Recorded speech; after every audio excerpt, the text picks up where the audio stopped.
अकबर। साबिर पाक का जलाल बहुत मशहूर था। यही शमसुद्दीन तुर्क पानीपती ने सवाल कर दिया, हुजूर फना किसे कहते हैं, बका किसे कहते हैं? हुजूर बोलते तो हैं लेकिन मतलब समझ में नहीं आता। साबिर पाक ने फरमाया वक्त आने पे जवाब दूंगा। जब विसाल का वक्त करीब आया, शमसुद्दीन पानीपती को बुलाया, फरमाया सुनो, जब हमारा विसाल हो जाए, इंतकाल हो जाए, हमें गुस्ल देने की जरूरत नहीं, कफन पहनाने की जरूरत नहीं। कहा हमारे हुजरे का दरवाजा बंद कर देना, सब गैब से हो जाएगा। फरमाया मेरे जनाजे की नमाज भी कोई ना पढ़ाए। कहा हुजूर तब कौन पढ़ाएगा? फरमाया एक घुड़सवार आएगा और वो आकर के नमाज जनाजा पढ़ाएगा। अल्लाह अकबर। शमसुद्दीन तुर्क पानीपती को सारी बातें याद थी। साबिर पाक कलियरी जब इस दुनिया ज़ाहिरी से पर्दा कर गए, हुजरे का दरवाजा बंद कर दिया गया, अंदर से पानी छलकने की आवाज आती रही, अंदर से गुस्ल की आवाज आती रही। थोड़ी देर के बाद जब पानी की आवाज शांत हुई तो दरवाजा खोला, देखा साबिर पाक को गुस्ल दिया हुआ है और आप कफन पहने हुए हैं।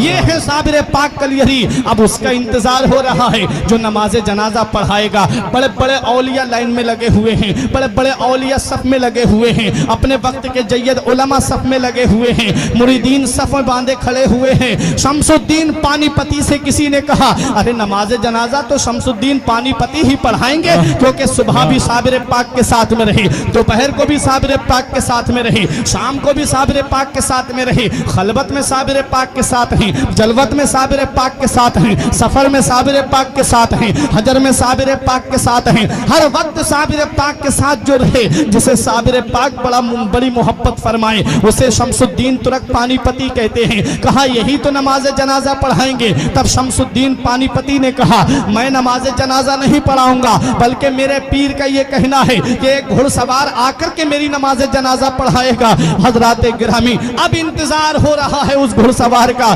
दूर धूल उड़ती हुई नजर आई। जब वो धूल करीब आई तो देखा कि घुड़सवार है, चेहरे पे नकाब पड़ी हुई है, मुसल्ले नमाज जनाजा पे खड़े हुए और नमाज जनाजा पढ़ा करके सवारी पे सवार होकर के जब चलने लगे, और जब घुड़सवार की सवारी थोड़ी बड़ी, तब शमसुद्दीन तुर्क पानीपती ने दामन पकड़ के कहा आपको पता है किसकी नमाज जनाजा पढ़ा के जा रहे हो? ये वो अल्लाह का वली है जिसकी शान सारी दुनिया में मशहूर है, ये वो अल्लाह का महबूब बंदा है जिसका जलाल सारी दुनिया में मशहूर है। आप जिनकी नमाज जनाजा पढ़ा के जा रहे हो, ये अल्लाह का मुकर्रब बंदा है, ये अल्लाह का नेक बंदा है, ये अल्लाह का वली है। कल मेरे साबिर की तारीख लिखी जाएगी, कल मेरे साबिर की हिस्ट्री लिखी जाएगी, कल मेरे साबिर का इतिहास लिखा जाएगा और दुनिया वाले मुझसे सवाल करेंगे ये शमसुद्दीन पानीपती, सुबह को तुम साबिर पाक के साथ में थे, दोपहर को तुम साबिर पाक के साथ में थे, शाम को तुम साबिर पाक के साथ में थे, सफर में तुम साथ रहे, हजर में तुम साथ रहे, खलबत में तुम साथ रहे, जलवत में तुम साथ रहे, हर वक्त तुम साबिर पाक के साथ में थे। जरा बताओ साबिर पाक की नमाज जनाजा किसने पढ़ाई थी? हुजूर मैं उनको क्या जवाब दूंगा? कल जब तारीख लिखने वाले मुझसे सवाल करेंगे साबिर पाक की नमाज जनाजा पढ़ाने वाले का नाम बताओ, जब इतिहास लिखने वाले मुझसे पूछेंगे साबिर पाक की नमाज जनाजा पढ़ाने वाले का नाम बताओ, तब मैं उनको क्या जवाब दूंगा? जब अदीब अपनी अपनी तारीखों में लिखेंगे तब मैं उनको क्या जवाब दूंगा? हुजूर या तो अपना नाम बता दीजिए या चेहरे से नकाब उठा दीजिए ताकि मैं चेहरा देख करके पहचान लूं। तब हम शमसुद्दीन पानीपती के सामने घुड़सवार ने जब चेहरे से नकाब उठाया तो पैरों तले की जमीन निकल गई, आंखें खुली की खुली रह गई। कहा हुजूर मैं ये क्या देख रहा हूं? हुजूर चारपाई में कौन लेटा है और मेरी निगाहों के सामने कौन खड़ा है? तब मेरे साबिर कलियरी ने जवाब दिया ए शमसुद्दीन तुम भूल गए, तुमने मुझसे पूछा था कि फना किसे कहते हैं और बका किसे कहते हैं। अरे तुमने मुझसे पूछा था कि फना और बका किसे कहते हैं। ये जो चारपाई में तुम लेटा हुआ देख रहे हो इसे फना कहते हैं और जो साबिर तुम्हारे सामने खड़ा है इसे बका कहते हैं।